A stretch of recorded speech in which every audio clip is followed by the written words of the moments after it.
नमस्कार, मी पंजाब हवामान अभ्यासक मुक्काम पोस्ट गुगळी धामणगाव तालुका शिरूर जिल्हा परभणी। आज आहे 12 जून 2024। आजपासूनचा परत एक शेतकऱ्यासाठी अंदाज येत आहे। सर्व शेतकऱ्याला सांगू इच्छितो की राज्यामध्ये आतामध्ये 12 जून 13 जून आणि 14 जून दरम्यान आणि 15 जून दरम्यान दररोज भाग बदलत पाऊस पडणार आहे, म्हणून हा अंदाज लक्षात येतो। सर्व शेतकऱ्याला सांगू इच्छितो ज्यांच्या शेतामध्ये एकच ओल असले तर तुम्ही पेरणी करायला हरकत नाही। पेरणी करण्यासाठी चांगलं पोषक वातावरण, म्हणून हा अंदाज लक्षात घ्यायचा। आणि परत एक शेतकऱ्याला सांगतो की शेत म्हणजे आता सध्या खंड वगैरे काही नाही, उगाच घाबरू नका। काय होणार आहे, राज्यात पाऊस पडणार आहे 22 जून पर्यंत पाऊस पडणार आहे।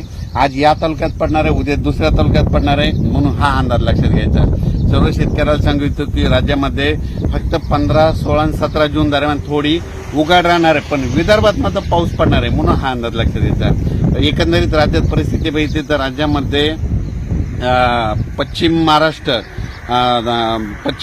मराठवाडा आणि तसेच या भागामध्ये 12 जून 13 जून 14 जून 15 जून दरम्यान ओढे नाले वाहतील तसं आणखीन एक पाऊस पडणार आहे। काही ठिकाणी वाहुनी पडणार आहे, मुसळधार, कुठं रिमझिम कुठं पेंडवालचा पाऊस पडणार आहे, म्हणून हा अंदाज लक्षात घ्या। विदर्भातल्या सर्व शेतकऱ्यांसाठी आनंदाची बातमी, विदर्भामध्ये आज म्हणजे 12 जून पासून आज विदर्भामध्ये बऱ्याच ठिकाणी पावसाला सुरुवात होणार आहे आणि त्याच्यानंतर विदर्भामध्ये देखील पाऊस वाढत जाणार आहे आणि विदर्भाची शेतकऱ्याची पेरणी देखील ह्या 20 तारखेपर्यंत सुरू होणार आहे, म्हणून ही विदर्भात शेतकऱ्याची आनंदाची बातमी।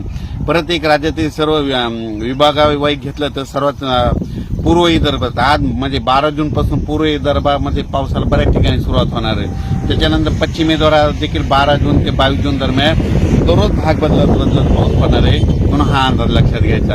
आणि त्याच्यानंतर मराठवाड्यातील देखील सर्व शेतकऱ्याला सांगू इच्छितो की म्हणजे 12, 13, 14 जून पर्यंत दररोज वेगवेगळ्या भागात पाऊस पडणार आहे आणि एकच ओल असले तर पेरणी करायला हरकत नाही, म्हणून हा अंदाज लक्षात घ्यायचा। ओल जर नसले तर पेरणीचा निर्णय घेऊ नये, म्हणून हे देखील लक्षात घ्यायचं। त्याच्यानंतर सांगायचं झालं तर सोलापूर, सातारा, सांगली, नगर, नाशिक, धुळे, जळगाव, तसेच बुलढाणा, जालना, परभणी, अमरावती, अकोला, हिंगोली, वाशिम, नांदेड, लातूर, बीड या भागात देखील ह्या 3-4 दिवसामध्ये चांगला पाऊस पडणार आहे, म्हणून हा अंदाज लक्षात घ्यायचा। पण सोलापूर जिल्हा, धाराशिव जिल्हा, लातूर जिल्हा, बीड जिल्हा आणि सांगली जिल्हा म्हणजे आता ह्या 3 दिवसात मात्र आणखीन जोरदार पाऊस पडणार आहे, म्हणजे तिकडं ओढे नाले वाहतील, छोटे तरी असतील तर ते देखील भरणार आहेत, म्हणून हा अंदाज लक्षात घ्यायचा। अचानक वातावरणात बदल झाला तर परत एक मेसेज दिला जाईल। धन्यवाद।